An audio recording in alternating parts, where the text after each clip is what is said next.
sangat suka diskusi soal isu lingkungan, inovasi, dan lain-lain. Jadi kalau misalnya teman-teman punya interest yang sama, are very welcome buat diskusi. Sekarang saya udah kerja, tolong jangan diindikasikan sebagai generasi tua, ya saya nggak tua-tua banget sih ya. Sekarang saya jadi senior associate untuk policy and partnership di RARE Indonesia, itu NGO based in Arlington, US, tapi saya sekarang berkantor di Bogor gitu. Jadi orang Bogor nanti kalau mau say hi, boleh juga. And then ya mungkin itu aja ya, perkenalan kecilnya itu biar kita lebih kayak akrab aja gitu. I love reading so much, suka banget sama baca. Jadi kalau misalnya teman-teman nanti butuh teman untuk sharing rekomendasi buku dan lain-lain, boleh juga sih. Nanti kita kayak exchange rekomendasi bacaan gitu, boleh banget sih. Saya sangat terbuka untuk itu. Oke, sebelum kita ke detail-detail yang mungkin agak julimet gitu ya, saya pengen tahu dulu sih di antara teman-teman,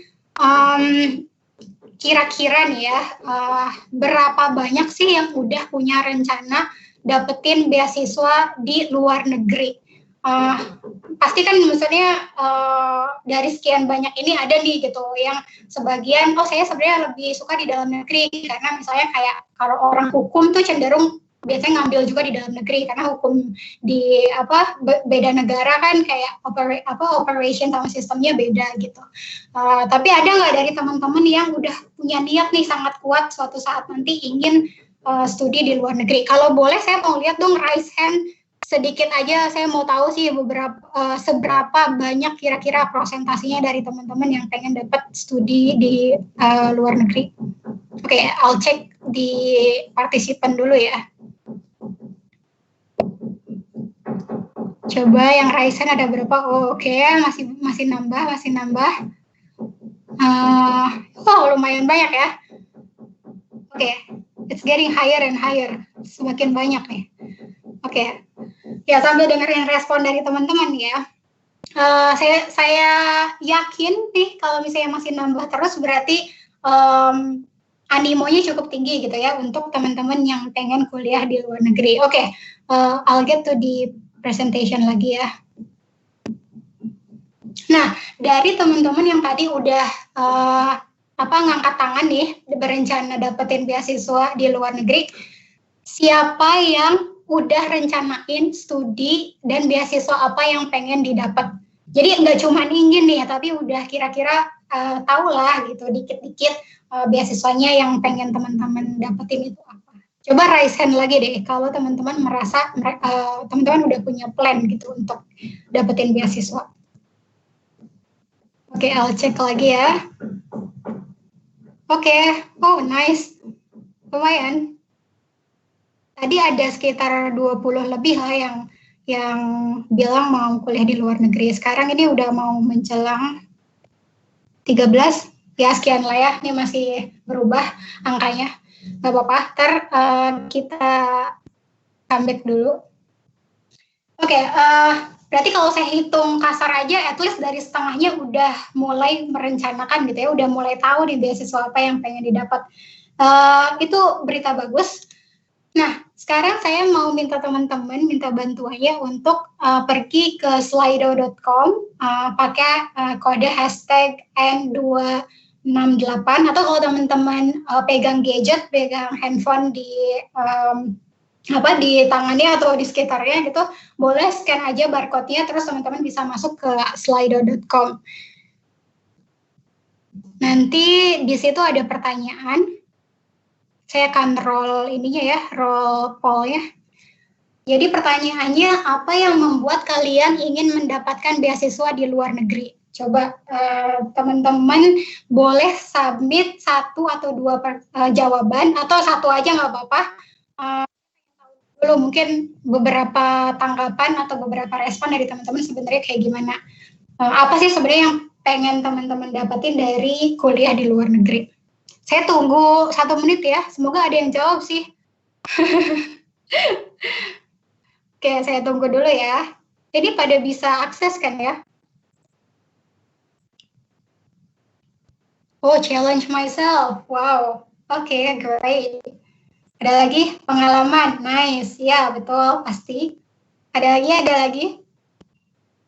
Oke, saya kasih waktu ya 1 menit lah ya. 1-2 menit kalau nggak banyak. Ayo ditunggu jawabannya. Karena ingin menguasai lebih tentang ilmu yang ilmu yang sedang dipelajari maksudnya mungkin ya. Oke, ini panjang nih. Oke, lumayan. Saya ingin dapetin pengalaman dan memperluas koneksi saya. Ya, nice. Dengan orang lain. Oke, serta ingin level up kemampuan dan potensi yang saya miliki. Ini kayaknya udah sangat mantep ya motivasinya. Ini kayaknya typo ya. Keluar zona nyaman. Oke, baik. Broader perspective. Ya, oke. Ada lagi? Teman-teman bisa lihat hasil pollnya nggak ya? I hope you can see it. Tapi saya nggak tahu gimana cara ngeceknya. I'm sorry, I'm nggak terlalu familiar dengan segala macam teknologi ini. Oke. Saya bacain beberapa lagi ya. Setelah itu mungkin saya balik. Pengen bisa belajar dan jalan-jalan di luar negeri. Oke. This is very honest answer ya. Sangat jujur nih jawabannya. I like it. Oke. Terus selain pengalaman ingin membanggakan orang tua. Oke. Semoga kita bisa melihat teman yang satu ini nanti dapat beasiswa ya. Karena saya ingin mendapatkan pengalaman sebagai investasi saya di masa depan agar bermanfaat untuk orang banyak. Amin. Oke, get better experience. Oke. Teman-teman masih bisa terus jawab. Saya masih buka pollnya terus-menerus. Jadi silahkan diketikin jawabannya. Tapi sambil nunggu jawaban yang lain, nanti saya mungkin bisa balik lagi ke poll kita. Saya balik lagi ke presentasi dulu ya. Oke, saya masih nunggu jawaban dari teman-teman. Silahkan ketikkan sebanyak-banyaknya jawabannya, tapi izinin saya untuk lanjut dulu ya. Oke, ini sebenarnya akan sangat berkaitan dengan judul dari diskusi kita hari ini. Tadi dari MC udah disebutin di awal kalau is it worth the effort or not gitu kan. Tadi Ferry juga udah sempat mention gitu ya, sempat bilang worth it atau enggak sih gitu, kita berjuang atau misalnya banyak mengeluarkan pikiran, tenaga dan lain-lain untuk mendapatkan scholarship. Menurut saya gitu, pertanyaan yang sangat bagus sebetulnya ketika kita mempertanyakan dulu worth it apa enggak gitu ya untuk dapetin beasiswa, karena memang pertanyaan paling penting itu why gitu. Kenapa bertanya why atau kenapa ini penting banget? Karena teman-teman dengan bertanya kenapa itu bisa mengantarkan teman-teman untuk lagi gitu sebetulnya apa sih yang teman-teman ingin dapatkan ketika melanjutkan studi. Tadi seperti yang teman-teman udah jawab, ada yang mau dapat pengalaman, ada yang pengen improve skill gitu ya, pengen dapat experience, pengen banggain orang tua. Nah, teman-teman emang harus tahu gitu apa sih drive terbesar yang teman-teman punya sampai akhirnya teman-teman yakin untuk bisa melanjutkan studi dan ke luar negeri gitu ya. Terus teman-teman juga bisa bertanya, apa sih sebenarnya aspirasi karir ke depan, bidang apa sih sebenarnya yang teman-teman pengen pelajari gitu ya. Terus nilai apa sih atau value apa sih yang ingin teman-teman asah. Terus at the end teman-teman bisa nanya, sebenarnya teman-teman siap nggak sih sama tanggung jawabnya, sama konsekuensinya. Karena dengan teman-teman memutuskan untuk I'm ready to misalnya apply for this scholarship, atau teman-teman, saya siap untuk ingin jadi siswa di universitas apa gitu, itu kan ada tanggung jawabnya, ada konsekuensinya gitu. Jadi penting banget untuk teman-teman bertanya di awal why gitu, kenapa sih teman-teman harus memutuskan melanjutkan studi di luar negeri misalnya gitu. Nah, pertanyaan why ini juga bantu teman-teman untuk meyakinkan gitu ya, help to convince, yakinkan siapa aja gitu. Again, paling pertama dan paling penting adalah meyakinkan diri sendiri, karena teman-teman harus tahu apa sih mimpi dan cita-cita yang teman-teman mau kejar, mau diwujudkan gitu. Kalau teman-teman yakin dengan mimpi yang ingin teman-teman capai suatu saat nanti di masa depan, pasti itu bisa jadi strong will yang bisa membuat teman-teman jadi lebih mantap gitu ketika melakukan segala usaha yang diperlukan untuk mencapai cita-cita itu. Terus kedua, penting juga nih sebetulnya untuk punya reason yang kuat atau why yang kuat supaya teman-teman bisa convince juga people. Maksudnya people tuh siapa? Ya orang-orang di sekitar teman-teman. Pokoknya semua yang di luar diri teman-teman. Karena ketika teman-teman tahu why, teman-teman bisa punya apa ya kayak alasan yang lebih meyakinkan dan terstruktur untuk meyakinkan orang-orang di sekitar teman-teman juga. Kenapa ini penting? Mungkin teman-teman agak nanya gitu ya, kenapa juga Kak Abah harus meyakinkan orang lain? Toh itu juga keputusan hidup saya gitu. Ya itu nggak kayak gitu. It's not about yourself aja gitu.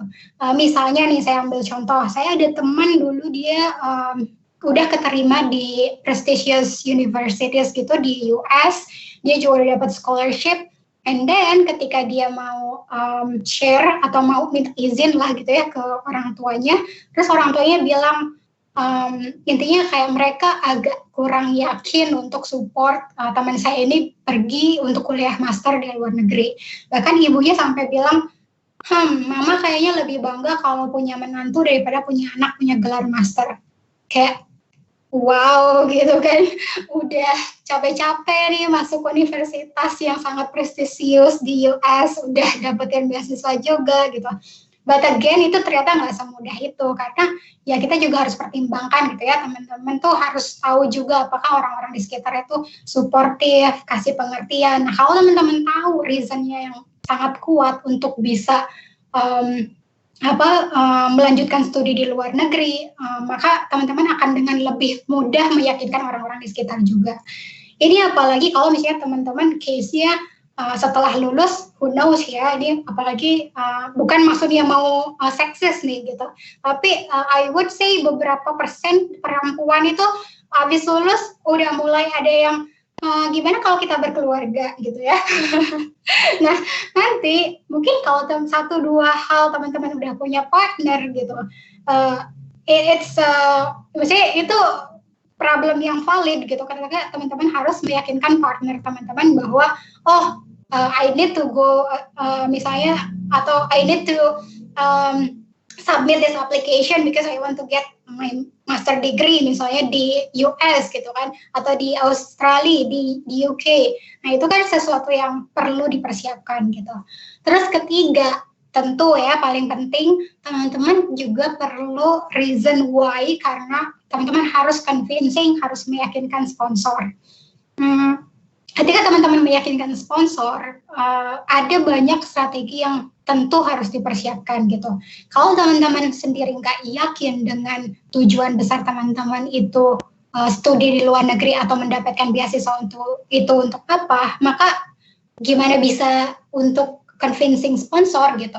Jadi ingat macam why yang ada di dalam diri teman-teman itu harus dibuat clear dulu, dibuat jelas dulu, diyakinkan dulu sebelum teman-teman bisa meyakinkan orang lain. So ini ada kayak quote singkat aja, mungkin anak indie ya biasanya suka senangnya dimotivasi dengan quote-quote gitu ya. Jadi saya masukin aja lah satu quote dulu gitu ya. Ini dari Peter Marshall, dia bilang, give to us clear vision that we may know where to stand and what to stand for, because unless we stand for something, we shall fall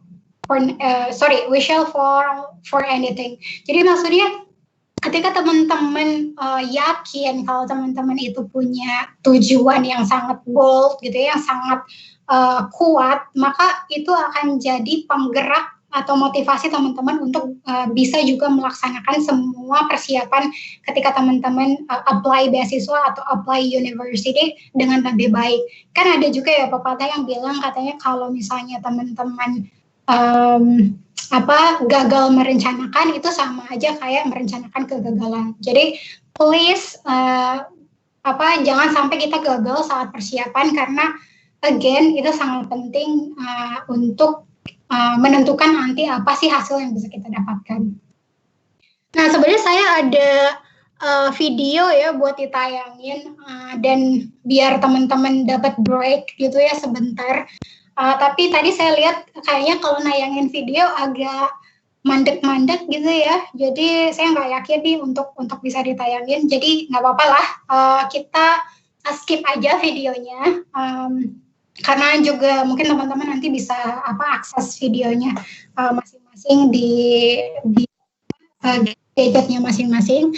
Cuman saya tetap mau ngasih 1-2 menit sih untuk break, karena saya tahu teman-teman tadi dari siang sampai sore ini pasti di depan komputer terus telinganya juga mungkin pakai headset terus, atau misalnya dengerin saya ngomong terus tadi juga udah berjam-jam dengerin paparan. Jadi teman-teman boleh stretching dulu. Kalau mau ngambil minum dulu silakan. Kebetulan saya juga sekalian minum ya. Santai aja ya sifatnya. Oh ya, kalau misalnya ada yang mau interrupt karena misalnya mau nyampein sesuatu atau mau nanya tapi yang singkat aja ya, bukan nanya yang panjang banget gitu, itu nanti di akhir. Kalau mau klarifikasi sedikit, itu nggak apa-apa, raise hand aja, ntar saya coba address pertanyaannya. Tapi saya kasih 1 menit lah buat break dulu. Mungkin teman-teman kalau mau ngambil cemilannya dulu, kita santai aja kok gitu.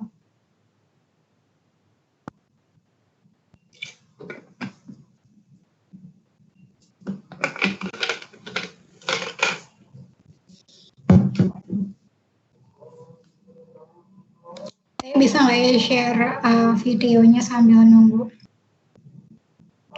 Kalau ada komen, saya sambil balik ke ini ya, jawaban-jawaban yang polling tadi, sambil teman-teman istirahat atau mungkin mau minum dulu juga boleh. Ini tadi ada yang sharing, wow panjang banget ya. Saya nggak tahu ini teman-teman bisa lihat screen saya nggak ya? Hopefully iya ya. Coba saya cek dulu di chat, bisa lihat atau enggak. Mungkin bisa komen ya di chat kalau misalnya teman-teman bisa lihat atau enggak. Ini ada yang jawab panjang banget. Hal yang jadi motivasi saya katanya dapatin beasiswa di luar negeri, ingin menambah pengalaman akan pendidikan di luar negeri. Yes. Sehingga membuat saya mengetahui pendidikan di luar negeri seperti apa. Oke. Menambah pengetahuan studi yang saya tekuni mungkin ya maksudnya. Oke, membanggakan orang tua, meringankan beban kedua orang tua. Oke, nice. Menjadi contoh yang baik untuk adik-adik saya. Oke, nice. Ya, senang banget ya dengar jawaban dari teman-teman. Kalau masih mau ada yang sharing jawabannya, boleh banget, nanti saya keep coming back ke pollingnya.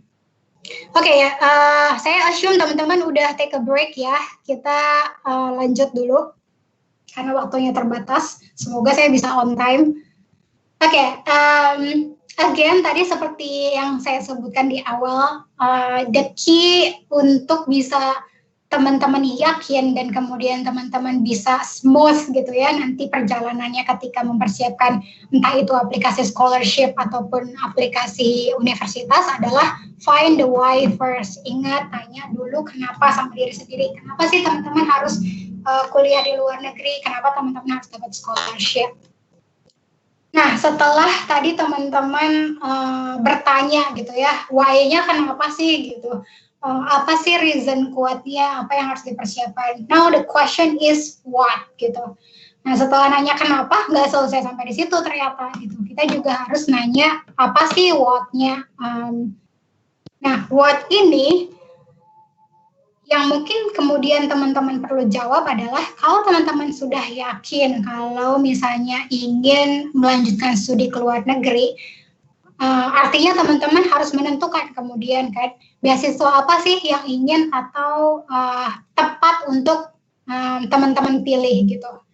Tadi kan udah ada tuh dari 20 sekian orang, ada belasan orang yang katanya udah merencanakan nih beasiswanya yang ingin didapat apa. Jadi kurang lebih harusnya udah tahu tuh beasiswa apa yang pengen didapat.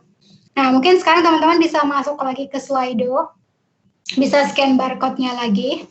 Sekarang pertanyaannya akan sedikit beda. Pertanyaan kedua adalah, kampus apa yang menjadi tujuan teman-teman nantinya? Nah, ini yang berapa belas tadi, coba saya mau lihat buktinya, udah punya planning atau enggak tuh beneran enggak? Ada nggak kampus impian yang teman-teman mau? Tadi kalau kayak Ferry mau ke Harvard gitu kan. Nah, saya mau tahu nih teman-teman kira-kira mau ke mana nih tujuan kampusnya? Kira-kira kalau ke luar negeri atau kalau yang dalam negeri juga nggak apa-apa sih, dimention aja mau kemana. Oh, oke. Singapore. Oke, nice. Ya, ini sedikit tips saja nih buat yang mau ke Singapura. Saya juga ada beberapa teman yang di Singapura. Mereka sangat-sangat biasanya kayak secara akademis tuh mereka brilliant banget gitu. Jadi ya, you have a lot to work intinya sih. Oke, ya. Ada lagi? Saya tunggu 1 menit ya jawaban-jawaban dari teman-teman kira-kira mau kemana. Atau Konkuk ya. Aku nggak tahu sih aku pronounce-nya bener atau enggak ya. Nanti silakan direvisi ya. Oh, I feel like ya, nice. Ya udah mulai macam-macam ya. Ada yang mau ke Asia, ada yang mau ke US gitu. Yonsei. Oh, ini banyak penggemar Korea-Korea ya. Harvard. Wow, ya. Ini semoga bukan Ferry yang jawab Harvard ya. Atau ini nanti bisa jadi temennya Ferry nih kalau satu kampus. Cambridge, oke. Okay. Great, oke. Okay. Belum nemu spesifik tapi mau di Belanda ya, oke, okay, nggak apa-apa. Semoga setelah ini bisa riset lagi dan bisa tahu ya mau kemana nanti teman-teman kira-kira kampus yang ditujunya atau negara yang dituju. Nagoya, oh ya, oke, okay. Nice. Ini pasti saya nebak-nebak aja ya, mungkin agak-agak ke teknologi atau engineering gitu ya. Biasanya orang-orang ke Jepang tuh banyak banget yang di science, art, tech gitu. Oh, ada yang mau ke Turki juga, oke. Okay. Ya, sambil ini nunggu jawaban teman-teman masuk. Ini dilanjut aja, silakan untuk dilanjutkan. Tapi saya mau pindah ke pertanyaan selanjutnya ya. Nah, pertanyaan selanjutnya mungkin ini agak tricky nih. Tadi kan udah jawab tuh beasiswa kampus apa yang teman-teman inginkan gitu ya atau impikan. Ada yang mau ke Harvard, Cambridge, ada yang mau ke Nagoya, gitu, ada yang ke Belanda. Pokoknya deh kampusnya nanti saya tentuin lagi gitu. Nah, tapi udah ada belum yang tahu beasiswa apa yang mau didapetin? Wah, ini cepat banget nih KGSP. Oke. Ini tadi yang pada mau ke Korea ya. Beasiswa reguler LPDP, oke. Oke, ini tadi pasti yang mau ke Belanda. Oke, LPDP ya. Oke, kita lihat beberapa jawaban yang masuk lagi ya. Sambil London University. Ini mungkin dia tadi mau jawab yang pertanyaan sebelumnya mungkin ya. Atau bisa jadi jawaban itu ya, mengindikasikan beasiswa kampus mungkin ya, bisa jadi karena kadang kampus juga nyediain scholarship teman-teman, cuman kebanyakan biasanya nggak full ya, jadi biasanya partially mereka support misalnya buat tuition fee dan lain-lain, tapi memang banyak juga. Oh, ada yang mau ke Rusia bahkan. Wah, interesting. Wah, ini kalau kita diskusi lebih panjang kayak menarik ya. Saya penasaran ya, mau ke Rusia ini jurusannya mau ambil apa ya? Cool. Oke, ini mau ke Belanda nih pasti. Orange. Oke. Oke, teman-teman boleh tetap akses Slido-nya kalau mau jawab. Nanti saya cek lagi jawaban teman-teman, tapi saya balik dulu ke presentasinya ya. Oke, tadi Ya sangat nice sih ngelihat teman-teman udah menentukan ya kampusnya apa kira-kira, terus beasiswanya juga yang udah disiapin apa gitu.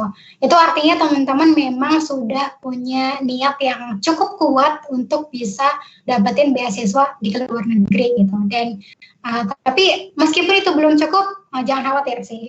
Teman-teman masih punya waktu untuk berprogres, makanya teman-teman persiapan dari sekarang. Nah, tadi Ferry udah jelasin banyak sebetulnya ya tentang beasiswa itu gimana sifatnya, di dalam negeri kayak apa, di luar negeri kayak apa.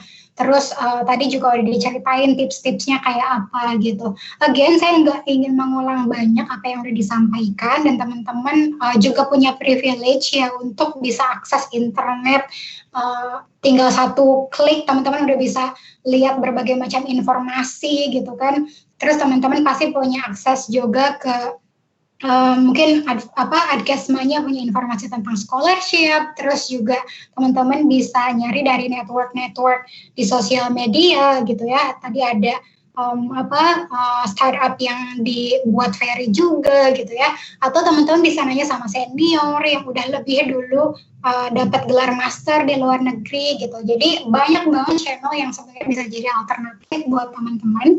Jadi saya nggak akan ngasih detail lebih banyak tentang itu, tapi yang ingin saya kasih penekanan di sini adalah again saya setuju ya tadi sama Ferry yang udah nyampein kalau please banget do your research as best as you can gitu kalau bisa. Jadi ketika teman-teman ingin bertanya gitu ya, ingin mengklarifikasi atau ingin tahu lebih jauh tentang beasiswa yang ingin teman-teman apply, please teman-teman cari dulu informasi sebisa teman-teman dengan kemudahan yang teman-teman udah punya gitu. Jadi jangan sampai ketika nih teman-teman tanya ke senior atau teman-teman approach I don't know misalnya orang yang pernah dapat scholarship Chevening gitu atau Fulbright gitu atau USA Prestasi. Jangan sampai teman-teman tanya hal-hal yang sangat dasar yang sebenarnya dengan cara googling aja teman-teman udah bisa tahu gitu, atau dengan cara lihat websitenya aja teman-teman udah bisa tahu. Karena sebetulnya bukan apa-apa gitu, bukan yang nggak boleh gitu, yang nggak dosa juga sih kalau teman-teman nanya gitu. Cuman orang yang ditanya, misalnya mentor teman-teman atau senior teman-teman, ketika ditanya seperti itu, ditanya pertanyaan-pertanyaan yang sangat dasar, mereka akan punya asumsi kalau teman-teman itu effortless gitu, kalau teman-teman itu nggak benar-benar mau dapetin scholarship. Beda ceritanya misalnya kalau teman-teman nanya Kak strateginya supaya misalnya punya flow yang lebih bagus ketika saya bikin essay atau personal statement saya gimana ya, itu kan beda ceritanya. Teman-teman nggak mungkin dapetin informasi yang sangat detail misalnya di website beasiswanya kayak gitu, meskipun pasti adalah hint-hint dikit ya atau info-info dikit gitu. Nah tapi jangan sampai lah misalnya nanya, Kak persyaratannya dokumennya apa aja ya. Ya ampun, itu kan di website-nya tinggal satu dua klik aja teman-teman bisa tahu gitu. Jadi make sure ketika teman-teman mencari tahu atau bertanya kepada orang lain, do your research first gitu. Dan riset itu nggak cuman maksudnya baca informasinya ya. Ingat bahwa proses riset teman-teman ada di dunia akademis gitu. Tahu bahwa proses riset itu bukan sekedar teman-teman nyari dapat selesai gitu, tapi coba olah informasi yang udah teman-teman dapetin itu. Misalnya ketika teman-teman lihat tadi misalnya mau ke Belanda, oh kalau di Belanda itu seleksinya biasanya patternnya begini, ada berapa seleksi gitu.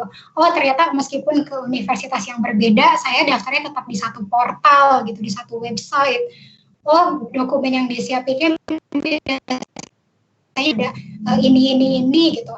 Oh biasanya kalau di Jerman meskipun bisa bahasa Inggris, tapi ada kelas-kelas yang tetap saya harus pakai bahasa Jerman gitu. Jadi hal-hal kayak gitu teman-teman sarikan, teman-teman jadikan highlight yang bisa meng-guide teman-teman untuk memutuskan beasiswa paling relevan, paling tepat untuk teman-teman pilih gitu. Ini saya sebenarnya cuma capture beberapa beasiswa yang sangat popular, sangat familiar di antara kita ya, student-student Indonesia. Ya ada USAID, Fulbright itu ke US, Chevening, ke UK. Ini saya nggak tahu pronunciasinya sebenarnya, kayak Amexit or something. Ini ke Amerika Latin, Max, atau mungkin teman-teman lebih familiar Monbu gitu ya. Eva ke Paris, Turki, tadi ada yang ke Turki ya. Rotary Peace Fellowship, sorry di P-nya hilang. Ini biasanya beasiswa yang dikasih ke student atau individual yang udah banyak terlibat di isu-isu perdamaian sama development gitu. Nah, hal-hal kayak gitu yang harus teman-teman tahu dari proses riset gitu. Apa sih background orang-orang yang dicari, kandidat seperti apa sih gitu, profile yang seperti apa yang biasanya mereka dapetin, dan itu biasanya ada patternnya, ada polanya. Saya kasih contoh misalnya kayak Australian Awards. Betul, sebetulnya itu lumayan terbuka ya dengan segala macam jenis applicants gitu. Tapi dari yang saya tahu, dan ini informasi-informasi kayak gini sebenarnya nggak didapat dari website, tapi dari misalnya teman-teman tanya ke senior, masuk grup WhatsApp yang juga sama-sama mau dapetin scholarship gitu. Itu ada patternnya kalau misalnya teman-teman involved di public institution atau kayak di government, di pemerintahan, itu biasanya punya kesempatan lebih besar untuk diterima dan dapat beasiswa Australian Awards. Nah, hal-hal kayak gitu tuh teman-teman harus juga cari gitu loh kesempatan untuk dapetin informasi-informasi itu gitu. Hal-hal yang nggak tercantum di website, tapi itu sangat membantu nanti cara teman-teman mengatur strategi supaya aplikasinya diterima gitu. Nah, lain-lain agak bisa ditebak lah ya, ini nama-namanya New Zealand, Korean, tadi ada yang mau ke KGSP, tadi ada yang sebut ya.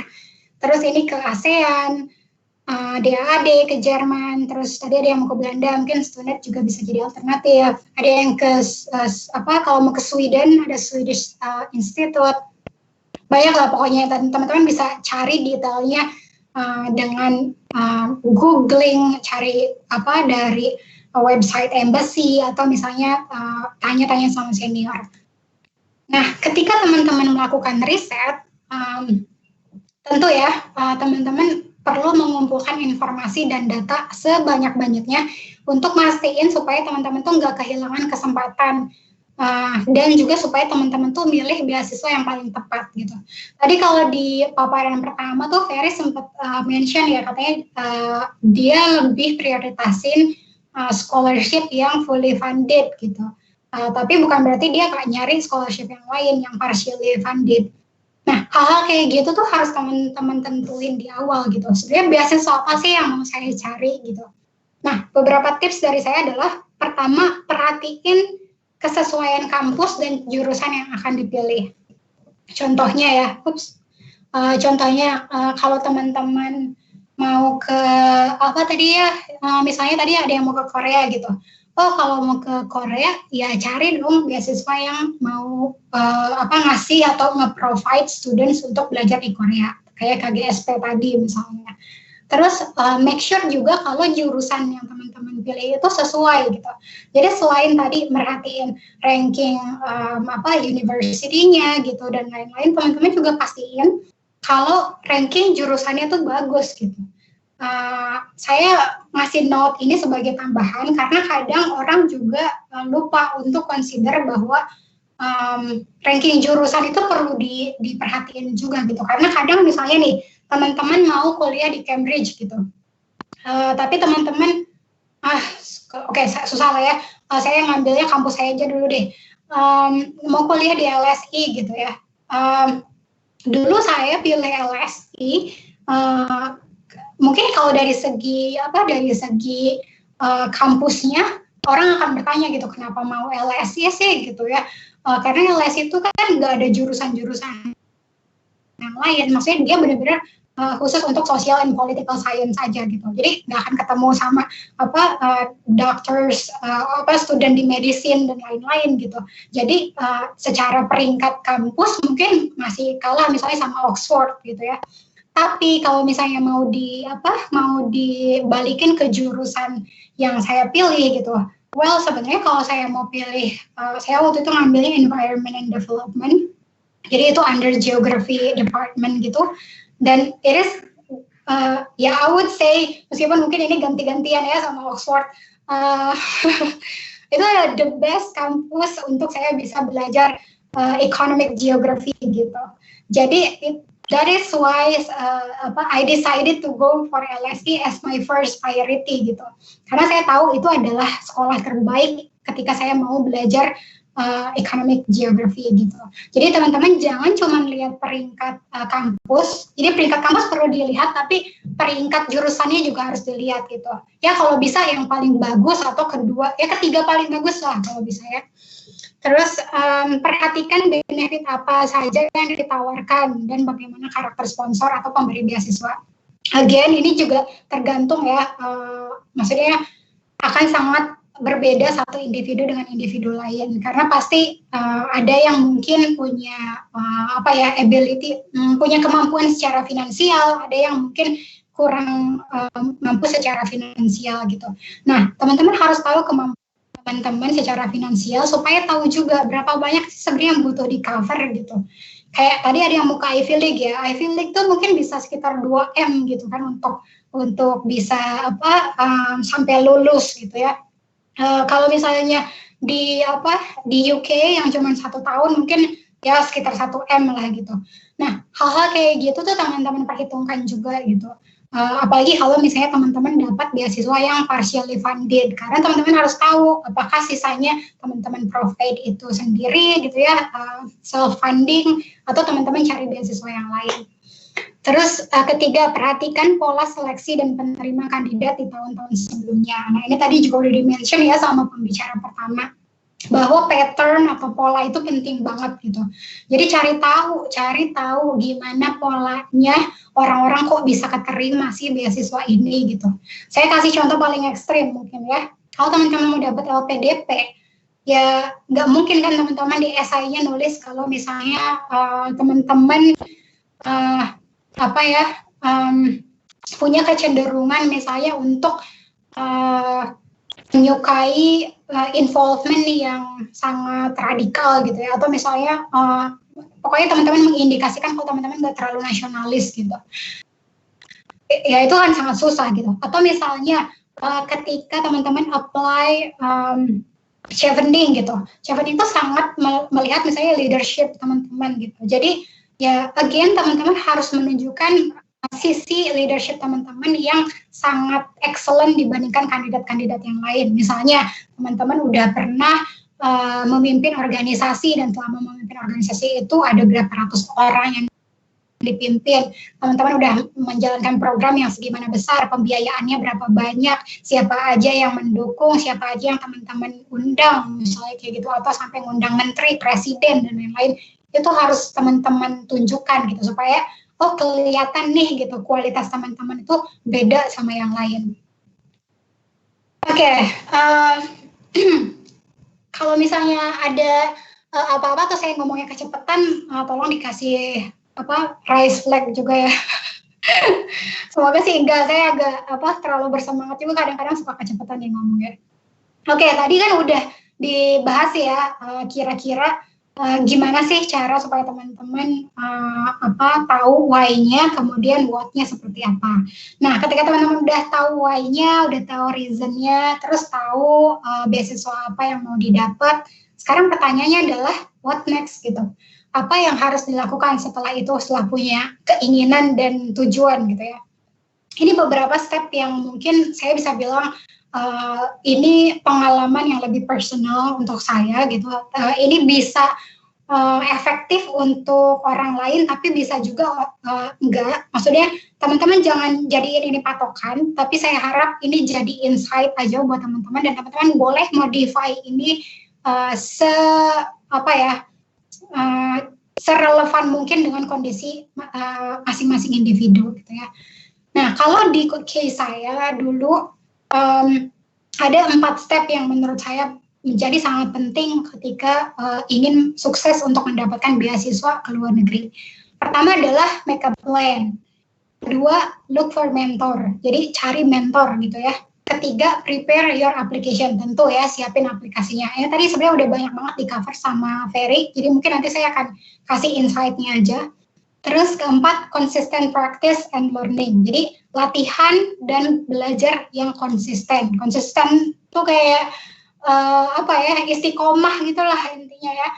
Teman-teman harus punya niat yang sangat besar sehingga usahanya tuh nggak putus gitu. Nah, kita bahas satu-satu ya. Pertama, make a plan. Make a plan ini maksudnya bukan sekadar teman-teman meniatkan diri, misalnya, gue mau masuk Harvard pada tahun sekian misalnya dengan beasiswa apa. Tapi teman-teman harus menurunkan juga plan tersebut jadi bentuk yang sangat realistis gitu. Maksudnya realistis adalah bukan berarti mimpinya jadi diturunin, enggak, tapi step-stepnya tuh harus kelihatan gitu. Nah, ini beberapa tips yang akan saya kasih yang saya rasa efektif untuk saya ya. Semoga ini efektif juga untuk teman-teman.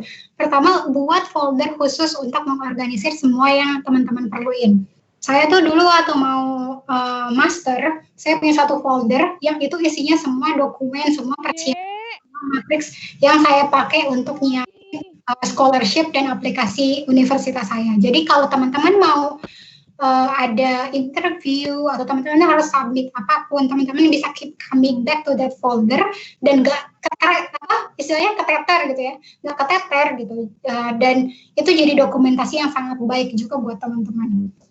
Nanti saya akan kasih contohnya dikit-dikit.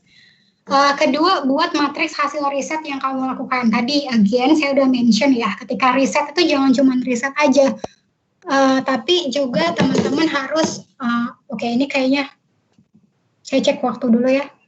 Masih 30 menit.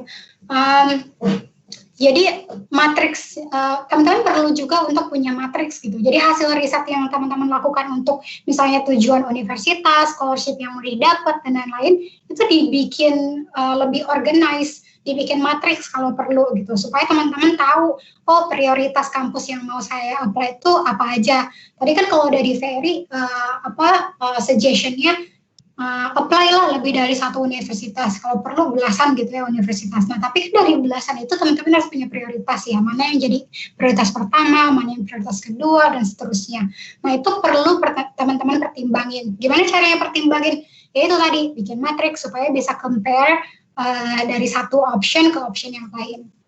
Terus ketiga, buat timeline perencanaan atau deadline submission. Saya tuh sampai bahkan nanti saya tunjukin ya contohnya, bikin timeline untuk tes yang harus diambil.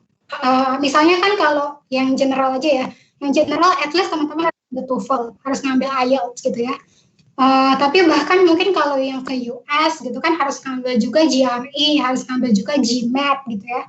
Nah, tes-tes itu kan harus dilakukan jauh sebelum teman-teman misalnya prepare aplikasinya.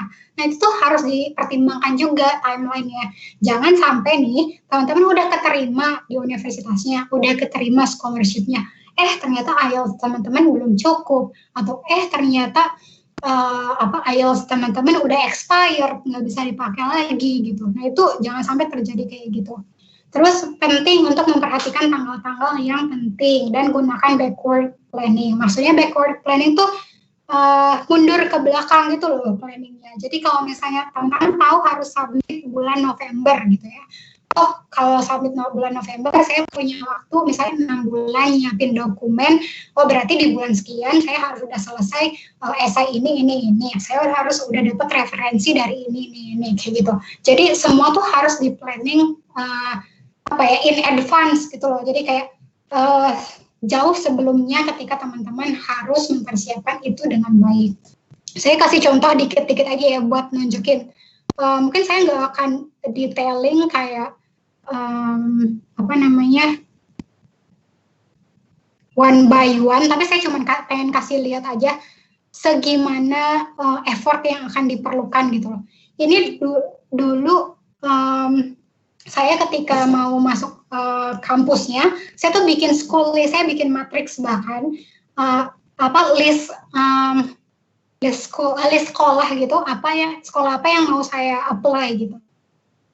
Jadi di situ saya tulis nama university-nya apa, programnya apa, country-nya apa, length of study-nya berapa lama gitu. Karena kan itu bisa jadi pertimbangan juga. Mungkin ada yang 2 tahun, ada yang setahun, ada 2 tahun setengah, ada yang 1 tahun setengah gitu. Nah itu saya pertimbangin juga. Deadline-nya kapan, requirement-nya apa, essay question-nya tuh kayak apa, admission rate-nya tuh kayak gimana. Admission rate tuh kayak apa ya, tingkat competitiveness lah kurang lebih ya.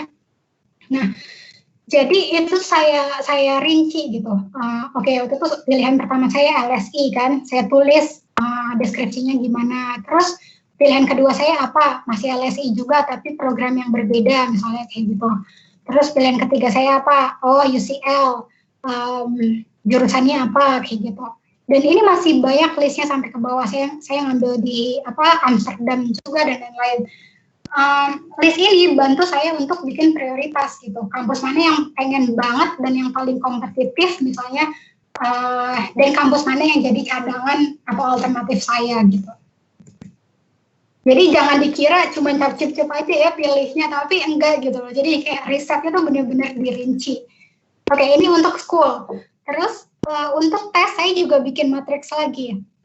Saya bukan orang yang freak ya teman-teman, tapi banyak banget yang melakukannya itu banyak banget. Jadi kalau teman-teman tidak melakukan, bisa bayangin kan kayak apa.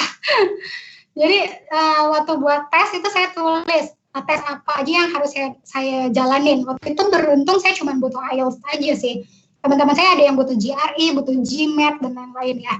Nah itu saya bahkan bikin timeline per minggu. Jadi misalnya nih, topiknya apa, IELTS listening, method saya belajar gimana, resource yang saya pakai apa, bulan berapa targetnya apa, minggu keberapa saya bisa selesai apa, dan saya bisa mencapai apa gitu. Itu bahkan per minggu saya bikin gitu.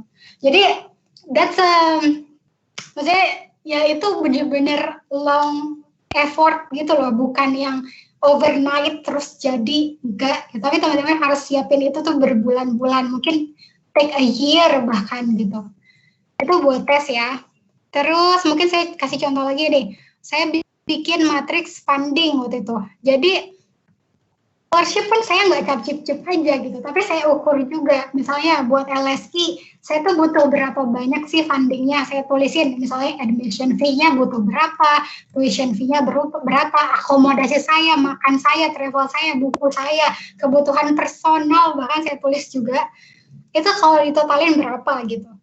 Nah, kalau udah ditotalin, itu saya tulis alternatif fundingnya apa. Saya tulis di sini LPDP misalnya.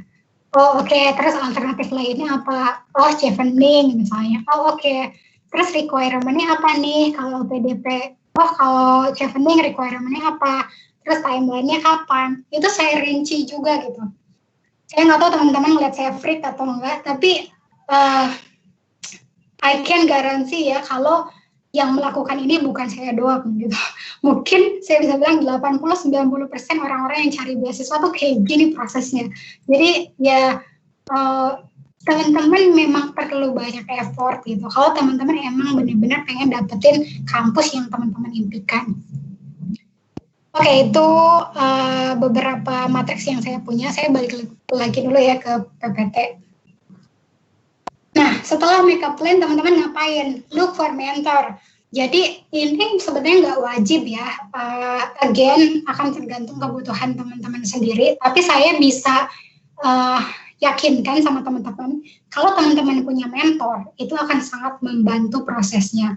Jadi, kalau teman-teman bisa menemukan mentor secara mandiri dengan jurusan dan tujuan kampus yang sesuai, it's great gitu. Tapi kalau misalnya teman-teman, aduh kak, saya nggak tahu siapa yang harus saya mintain gitu kan, kakak nggak punya, misalnya senior, ya nggak deket-deket banget gitu kan, saya nggak enak nih anaknya pemalu, ada aja kan yang kayak gitu. Nah, kalau misalnya teman-teman ngerasa kayak gitu, saya bisa ngasih saran, sebaiknya mungkin teman-teman apply program yang bisa menghubungkan teman-teman dengan mentor. Programnya bisa macam-macam. Teman saya juga kalau nggak salah kemarin baru bikin satu platform gitu untuk bisa dimentorin sama orang. Tapi kalau khusus untuk beasiswa mungkin setidaknya teman-teman bisa cari namanya Indonesia Mengglobal. Dulu saya juga involve di situ, saya ikutan juga. kebetulan saya beruntung dapat mentor yang kuliah di kampus yang sama, di LSI juga, dan dia dapat LPDP juga. Jadi ketika saya mau apply LPDP dan mau apply kampus, she help a lot gitu. Jadi dia ngasih banyak banget insight dan apa ya, feedback gitu untuk saya. Nah, kalau teman-teman bisa dapat yang kayak gitu, itu membantu banget gitu. Jadi dari sekarang mulai stalking lah gitu ya. Stalkingnya yang positif ya, bukan kayak stalking mantan. Jangan ada yang kesindir ya. Jadi stalkingnya dibikin positif gitu. Oh, cari dong kakak-kakak mentor yang bisa dijadiin teman sharing gitu. Syukur-syukur misalnya dia mau dijadiin teman buat review esai gitu, atau review speaking teman-teman gitu. Hal kayak gitu perlu banget gitu. Kalau teman-teman mau diskusiin sama saya, boleh banget nanti, very welcome, teman-teman boleh reach out saya di sosial media. Tapi saya maaf banget nggak bisa share nomor handphone karena it's really about working gitu ya. Jadi saya biasanya nggak mau campur adukin itu. Tapi kalau teman-teman mau misalnya nulis essay terus di review, di proofreading gitu ya, itu boleh banget. Nanti email saya aja, reach out saya di Instagram atau di LinkedIn, itu boleh banget. Terus brainstorm sama mentor. Ini proses yang penting banget juga, karena kadang kita tuh nggak sadar kalau kita tuh udah melakukan banyak hal gitu. Ketika saya menulis aplikasi itu kan sebenarnya ada banyak kegiatan yang udah saya lakukan tapi pengen saya highlight, tapi gimana caranya ya nge-tailor itu gitu ya. Jadi nge-tailor tuh kayak merangkum itu lah gitu, membuatnya menjadi sesuatu yang sangat sangat catchy gitu untuk reviewer. Nah, itu teman-teman bisa lakukan dengan brainstorm dulu. Saya mungkin kasih contoh dikit ya. Ini adalah cara saya brainstorm dulu sama mentor saya. Jadi saya bikin sejarah hidup, percaya atau nggak percaya. Jadi kayak Ferry tadi loh, Ferry kan dia kayak nge-recall lagi gitu ya, di SMA dia kayak gimana, dulu dia belajar apa aja, jadi apa aja, ngapain aja, apa aja challenge yang dia hadapi, gimana cara dia cope with the challenges and problems gitu kan. Nah, itu teman-teman harus lakukan gitu. Jadi dulu tuh saya nulis satu-satu, misalnya ini saya lebih profesional tapi ya sifatnya, maksudnya yang saya listing hal-hal yang sifatnya profesional, karena saya waktu itu kondisinya udah kerja. Jadi misalnya accomplishment saya apa waktu itu, saya kerja di mana, apa yang saya dapetin, apa yang saya kontribusiin untuk tim saya, itu saya tulis accomplishment-nya sampai detail banget gitu. Bahkan beginning-nya gimana, middle-nya gimana, end-nya gimana, itu semua saya list. Terus pengalaman selanjutnya apa aja gitu-gitu. Ini cara saya untuk bisa tahu, oh apa aja sih sebenarnya yang udah saya lakukan gitu. Karena kalau nggak kayak gini, teman-teman tuh semuanya nyampur aja gitu di pikiran. Jadi nggak bisa terstruktur gitu. Sementara ketika menulis esai, teman-teman harus bisa highlighting apa aja yang penting, tapi tidak menghilangkan keseluruhan cerita dari personal teman-teman sendiri gitu. Jadi nanti dokumen-dokumennya kalau misalnya mau contohnya atau mau dijadiin template, itu boleh banget nanti reach out lagi aja, bisa saya share sih dokumennya. Oke, balik lagi dulu ya. Ternyata ngomong 1 jam lumayan juga ya. Oke, next, setelah looking for mentor, teman-teman perlu prepare aplikasi tentu ya. Ini tadi udah dibahas banyak sih sama Ferry, jadi mungkin saya nggak pengen ngulang. Tapi intinya, again, saya mengingatkan, cari tahu persyaratan dokumen yang diperlukan dan pelajari guideline-nya. Karena setiap kampus, setiap scholarship itu pasti guideline-nya berbeda. Atau jangankan setiap scholarship atau kampus, setiap tahun kadang mereka punya kebijakan yang beda. Saya kasih contoh LPDP. LPDP versi pertama sama LPDP versi terakhir itu beda jauh banget gitu persyaratan sama metodenya. Jadi make sure kalau teman-teman punya guideline yang terupdate gitu ya. Nah, kumpulin saran, tips dan lain-lain. Bisa dengan cara tanya ya. Tadi saya udah bilang cari mentor dan pastiin juga saran dan tipsnya itu memang sesuai dengan apa yang teman-teman tuju ya atau ingin wujudkan gitu. Jadi kayak kalau nyari tips buat ke Ivy League, ya carinya dari orang-orang yang punya pengalaman di Ivy League dong gitu. Kalau misalnya mau ngambil MBA, ya cari dari orang-orang yang udah lulus MBA gitu, karena pasti beda banget yang mereka alami dari setiap jurusan, setiap kampus, setiap negara, itu beda banget. Nah, dokumen aplikasi yang biasanya diminta, again, itu akan sangat tergantung dari program dan kampus yang teman-teman pilih. Tapi overall, saya bisa bilang setidaknya ada 4 hal yang bakal dibutuhkan. Pertama, personal statement. Itu tadi udah diceritain ya sama Ferry, intinya kayak essay gitu lah, kayak motivation letter.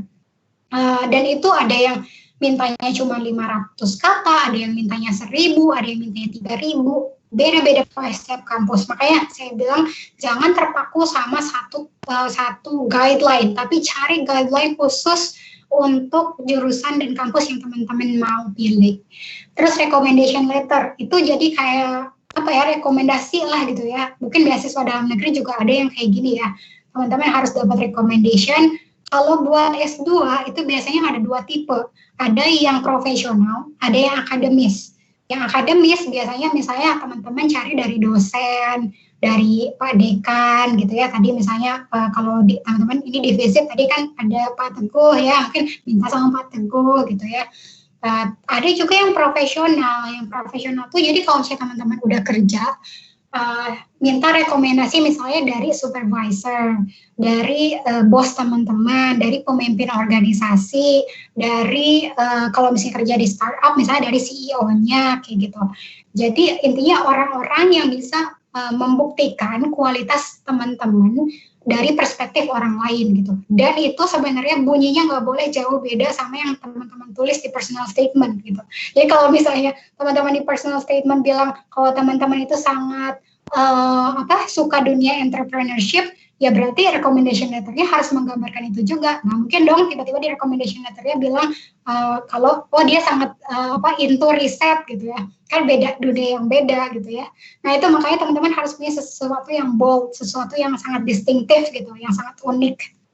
Terus study plan ini kadang mungkin tadi kalau Ferry mention ada yang kayak sifatnya proposal gitu ya, sifatnya tesis proposal. Jadi kayak teman-teman risetnya mau apa gitu ya.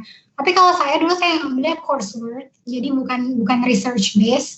Jadi saya nggak pakai yang namanya proposal. Lebih ke study plan. Study plan itu apa? Study plan itu kayak teman-teman punya rencana nanti ketika masuk universitas dan jurusannya, apa sih yang teman-teman mau pelajari gitu. Misalnya nih, minor apa yang mau teman-teman ambil. Misalnya saya di environment and development, dulu saya pengen explore isu apa misalnya gitu. Saya waktu itu mau explore global environmental governance gitu. Atau saya mau explore tentang gendernya, saya mau explore tentang urban revolution gitu. Nah itu harus ditentuin. Dan harus tahu juga kenapa teman-teman memilih itu gitu. Dan apa sih sebenarnya kontribusi teman-teman nantinya setelah teman-teman bisa belajar itu gitu. Jadi misalnya ya itu harus nyambung ya kalau teman-teman belajar medicine gitu. Ya mungkin ngebayanginnya setelah itu kontribusinya teman-teman entah mau jadi volunteer gitu kan, ikut melayani pelayanan kesehatan di daerah gitu, atau misalnya mau bikin startup kesehatan. Jadi semuanya harus sinkron gitu ya dengan apa yang teman-teman tulis. Terakhir CV nggak akan saya jelasin panjang karena tadi udah dijelasin sama Ferry, tapi intinya semua harus di tailor tuh dia kayak dibentuk sesuai dengan kebutuhan. Jangan sampai CV yang teman-teman kirim ke semua universitas, ke semua jurusan sama, nggak gitu. Karena emphasize-nya harus tetap ada gitu ya. Jadi kayak kalau misalnya ke jurusan yang sangat entrepreneurial gitu, ya teman-teman highlight CV-nya yang kegiatannya bisnis, buka startup gitu kan atau apa. Kalau misalnya ke yang sifatnya research based, ya teman-teman tulisin hal-hal yang misalnya pernah jadi asisten dosen, bantu riset apa misalnya gitu, atau jadi enumerator gitu kan. Jadi selalu disesuaikan, customize lah intinya kayak gitu ya. Terakhir, consistent practice and learning. Ini saya jadi saran saran tambahan aja, tapi akan sangat baik kalau teman-teman punya circle yang sangat mendukung supaya teman-teman bisa komitmen dan konsisten. Jadi kalau teman-teman punya misalnya peer gitu ya, bertiga, berempat yang sama-sama pengen ke Cambridge gitu, dan sama-sama pengen berangkat tahun 2024 gitu. Oh ya udah bareng-bareng aja. Dulu saya juga kayak gitu. Jadi kita kayak punya grup WhatsApp sendiri gitu. Terus nanti kalau speaking kita pakai bahasa Inggris di situ gitu kan. Kirim-kiriman voicemail gitu kan. Terus kayak gitu nanti kita tes IELTS bareng, latihan bareng gitu. Terus kalau misalnya ada yang nggak semangat, nanti disemangatin gitu kan. Kalau ada yang dapat berita bagus, misalnya dia keterima, kan nanti teman-teman jadi terpacu juga gitu. Oh iya dia juga bisa, berarti gue juga harus dong gitu. Jadi itu penting banget ya, karena itu bantu ngeboost mood teman-teman untuk tetap punya semangat kayak gitu. Terus luangkan waktu jelas lah ya, terus minta saran juga dan berlatih sama orang lain, terutama buat interview. Jangan cuman ngandalin diri sendiri, terutama buat interview. Karena kalau interview itu udah pasti teman-teman harus simulasi, harus. Jadi cari orang yang udah pernah melewati proses interview, teman-teman cari tahu strateginya gimana, kalau bisa simulasiin, minta dia interview teman-teman. Cari pattern pertanyaan yang biasanya muncul, terus latih confidence juga, karena kadang teman-teman udah bagus banget nih di otak gitu ya, udah terstruktur, tapi karena nggak muncul confidence-nya, terus jadi bubar deh gitu. Itu jangan sampai kayak gitu. Terus evaluasi plan yang sudah kamu buat. Jadi tadi seperti saya bilang, timeline-nya harus ada. Jadi kalau misalnya timeline-nya udah ketahuan nih, teman-teman bisa nentuin kapan teman-teman harus evaluasi. Jadi ketahuan nanti kira-kira hasil di akhirnya kayak apa. Nah setelah itu gimana? Ya the real journey begins ya. Teman-teman akan harus melewati seleksi berkas, tes, lalu interview. Saya akan jelasin terlalu panjang. Intinya dalam semua proses ini teman-teman harus tahu key kayak critical points yang harus teman-teman pegang gitu. Jadi misalnya kalau seleksi berkas tuh kuncinya adalah teman-teman tahu detail tentang guideline-nya. Udah gitu. Kalau teman-teman tahu guideline-nya, nggak mungkin deh teman-teman nggak keterima gitu. Karena ya as long as teman-teman tahu guideline-nya gimana, pasti teman-teman mempersiapkan semua dokumen sesuai dengan persyaratan kan gitu. Jadi harusnya sih kalau seleksi berkas saja, selama teman-teman ngikutin guideline, itu pasti harusnya aman-aman aja. Beda lagi ketika tes. Kalau tes, kuncinya adalah di latihan. Mau teman-teman sejago apapun, misalnya gini deh, teman-teman tuh jago banget bahasa Inggris, jago banget gitu. Remember kalau IELTS itu nggak kayak teman-teman ngomong sehari-hari gitu. Karena kalau teman-teman ngomong sehari-hari kan ya udah senang jidat aja ya, ngobrol gitu biasa. Kalau IELTS speakingnya tuh harus terstruktur gitu. Teman-teman harus punya opini di dalam itu, harus ada berita dan lain-lain. Jadi penting banget pokoknya buat teman-teman bisa pastiin strategi yang paling efektif gitu untuk bisa dapat hasil yang paling bagus. Interview juga gitu. Latihan, cari kunci paling baik untuk misalnya boost confidence teman-teman, terus untuk menunjukkan sisi teman-teman yang sangat excellent dibandingkan kandidat yang lain. Misalnya kalau teman-teman pernah punya pengalaman di organisasi, jangan cuma di-launching organisasinya aja, tapi apa yang teman-teman lakukan di organisasi itu dan apa yang membuat itu berbeda dibanding yang lain. Misalnya kalau bilang saya pernah jadi ketua BEM gitu, apa bedanya sama ketua BEM yang lain ya kan? Tapi kalau teman-teman bilang saya pernah jadi ketua BEM di mana ketika saya jadi ketua BEM itu jadi momen pertama kali BEM saya mengerahkan 10.000 mahasiswa gitu ke Istana Negara, nggak tahu ya, bisa jadi kan. Jadi hal-hal kayak gitu tuh harus dilakukan gitu. Saya juga punya video lain sebenarnya, tapi kayaknya kita nggak punya waktu yang cukup ya, dan kayaknya takut ada technical issues juga. Jadi saya langsung proceed aja ke selanjutnya. Ini additional tips yang sama yang Ferry udah sampaikan. Please visualize your dream gitu. Jadi mimpinya tuh jangan cuma di keep sendiri teman-teman, tapi divisualisasikan. Tadi kayak Ferry tuh udah bagus banget ya, dia bahkan bikin deklarasi gitu kan untuk bisa masuk Harvard tahun sekian gitu kan. Nah teman-teman juga harus melakukan itu gitu, karena itu akan membantu teman-teman untuk yakin kalau mimpi itu adalah mimpi yang achievable gitu, yang bisa diperoleh. Dulu saya waktu mau masuk ke LSI, saya tempel lambang LSI sama gambar LSI gede banget tuh di kamar saya, sama tahun di mana LSI gitu. Jadi kayak tiap bangun saya ngelihat foto itu gitu. Terus ingat long term goal-nya apa? Karena dengan tahu long term goal, teman-teman akan bisa lebih termotivasi ketika mulai down gitu ya. Nah, yaudah kita balik ke pertanyaan awal nih. Jadi dengan segala macam susah payah, pengorbanan dan lain-lain yang sangat banyak itu, yang sampai harus bikin matriks sangat strict, worth it gak sih sebenarnya kita dapat beasiswa, maksudnya nyari beasiswa ke luar negeri atau kuliah di luar negeri? Nah, ini silahkan dijawab masing-masing ya. Tapi kalau dalam case saya bisa bilang sangat-sangat worth it gitu. Kenapa? Saya akan jelasin beberapa saat lagi, tapi teman-teman boleh masuk ke link ini, namanya bit.ly/, aku ingin 2020. Silakan masuk dari gadget teman-teman, dari laptop atau dari handphone, boleh bebas. Itu di situ akan kayak muncul dashboard gitu ya. Bentuknya kayak gini. Jadi kayak sticky notes gitu. Nah, teman-teman tinggal tambahin aja sticky notes-nya dan tulis, jadi misalnya gini tuh, tinggal ditambahin aja, tulis keinginan teman-teman ketika teman-teman nanti udah bisa kuliah di luar negeri. Soalnya terserah, saya mau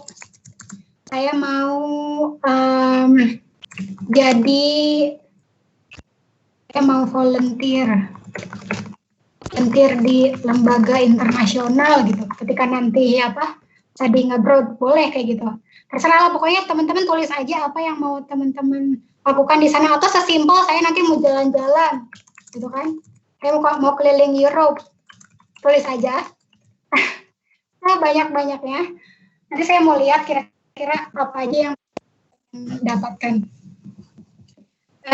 Sambil saya tunggu respon dari teman-teman, saya lanjutin ya, tinggal dikit lagi. Saya cuma punya waktu 5 menit kayaknya nih. Kenapa saya jawab sangat worth it? Pertama, it change your view definitely gitu. Karena teman-teman akan punya kesempatan untuk ketemu sama orang-orang dari berbagai macam background, dari macam-macam negara, dari macam-macam belahan dunia. Jadi itu jadi kesempatan buat teman-teman melihat sisi lain dunia gitu loh. Mungkin teman-teman akan punya perspektif baru, nilai baru, exchange ideas gitu. View teman-teman nggak jadi sempit, karena itu jadi eye-opening experience gitu loh. Oh, tahu nih ternyata di negara lain tuh kebebasan berpendapat tuh sangat dihargai ya, misalnya hal-hal kayak gitu. Jadi itu pasti mengubah lah view teman-teman. Kedua, broaden your network. Obviously ya, karena teman-teman ketemu orang baru, pasti jadi punya jejaring yang lebih banyak gitu. Kalau di LSI dulu saya jadi kayak selalu ada public lecture. Jadi public lecture nih kuliah umum lah ya, mungkin kalau di Indonesia. Tapi isinya tuh bisa Perdana Menteri, Presiden, penulis buku gitu ya. Atau misalnya peraih Nobel gitu. Dan itu mungkin kesempatan yang nggak teman-teman dapat kalau misalnya teman-teman nggak memaksa diri untuk bisa mendapatkan scholarship gitu ke luar negeri. Nah, makanya itu jelas memperbesar jejaring. Terus I would say it's a humbling process gitu. Percaya atau enggak ya teman-teman, ketika teman-teman punya kesempatan lebih nih, entah itu pergi ke luar negeri cuman buat conference, atau pergi ke luar negeri buat riset, pergi ke luar negeri buat studi, kalau itu teman-teman lakukan dengan genuine, dengan itikat yang baik, saya bisa pastiin kalau itu nggak akan jadi pengalaman yang membuat teman-teman sombong. Nggak akan. Karena apa? Karena menurut saya, kalau teman-teman memang punya niat yang baik, ketika teman-teman misalnya sekolah di luar negeri atau lain-lain, teman-teman pasti punya proses di mana teman-teman merefleksikan, oh teman-teman tuh cuma sebagian kecil kok dari masyarakat global. Meskipun teman-teman udah misalnya dapat achieve apa, ternyata setelah melihat dunia gitu, ada banyak kok orang-orang yang jauh lebih keren gitu. Ada banyak kok ternyata orang-orang yang melakukan hal yang jauh lebih besar dari apa yang teman-teman udah lakukan gitu. Jadi ketika, percaya atau enggak ya, saya tuh ketika ke luar negeri bukannya merasa lebih pintar, tapi merasa kayak seriously nothing. Jadi itu it's a humbling process, seriously gitu. Jadi kalau dibilang ada orang yang achieve sesuatu jadi sombong, itu menurut saya agak nggak mungkin sih, karena setiap orang yang achieve sesuatu itu pasti dia punya refleksi gitu, kalau ada banyak orang lain juga yang lebih keren dari dia gitu. Terus get more inspired tentu ya, seperti saya bilang tadi, dari kesempatan volunteer dan lain-lain. Grow intellectually and personally, obviously ya, karena teman-teman punya teacher baru, punya dosen ya, maksudnya dosen baru, teman-teman baru, banyak kesempatan untuk belajar hal-hal yang sebelumnya mungkin teman-teman nggak pernah tahu gitu. Dan kadang yang unik adalah kalau belajar teman-teman belajar bahkan sama jadi gurunya nih, kadang guru yang nulis buku yang teman-teman pakai gitu. Itu kadang kayak di dalam kelas tuh amazed sendiri gitu, gila ini gurunya adalah yang nulis buku gitu. Itu kan kayak sesuatu yang mengesankan banget ya. Terakhir, obviously ya, tadi udah ada yang sebut juga, you can travel the world lah gitu. No explanation needed untuk ini. Kalau teman-teman keluar negeri pasti get to travel gitu ya, beberapa negara, mungkin kalau ke Europe apalagi bisa keliling Europe dan lain-lain. Dan nggak salah juga sih kalau pengen jalan-jalan, cuma ya jangan jadi tujuan utama lah ya. Oke, saya udah dikasih aba-aba nih dari panitia. Intinya tips buat survive-nya, make a friends, tadi udah bilang, buat circle, ambil opportunity sebesar-besarnya, enjoy life, terutama nanti kalau udah dapat kesempatan master di luar negeri ya, go party but not too much ya. Terus be prepared mentally, karena banyak hal yang nanti mungkin akan sangat challenging. Terus sama, there's nothing, there isn't such thing as an easy process ya, but you get what you work for gitu. Jadi please do your best aja bisa dapetin scholarship dan kampus impian. Udah sih segitu aja dari yang bisa aku sampaikan. Again, thank you teman-teman udah mau dengerin. Kalau misalnya ada keperluan diskusi silahkan reach out. Itu LinkedIn dan Instagram saya. Kapanpun saya reachable, tapi ya akan sangat appreciate kalau teman-teman mungkin perkenalan diri dulu dan kasih sign gitu. Saya dari SS Talk, biar saya juga lebih tahu gitu ya. Dan kita lebih mudah lah buat komunikasinya. Oke, thank you. Maaf ya agak-agak lebih panitia. Saya balikin ke moderator.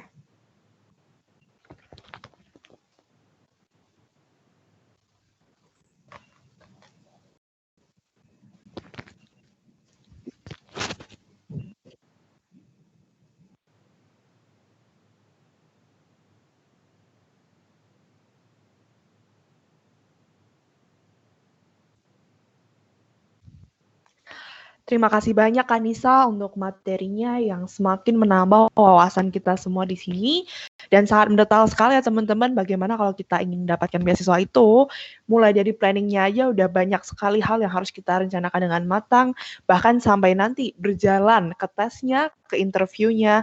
Tapi ya seperti kata Kanisa itu tadi, pada akhirnya kalau kita merasa capek, kalau kita ngerasa males dan ngerasa kok ini banyak banget, di luar sana orang-orang lain yang ingin beasiswa serupa juga melakukan hal-hal seperti itu. Jadi kita harapannya semoga teman-teman semua di sini semakin terpacu juga semangatnya dan bukannya malah ngedown ya, tapi semoga malah semakin semangat untuk mencapai beasiswa yang diinginkan, entah itu di dalam maupun di luar negeri.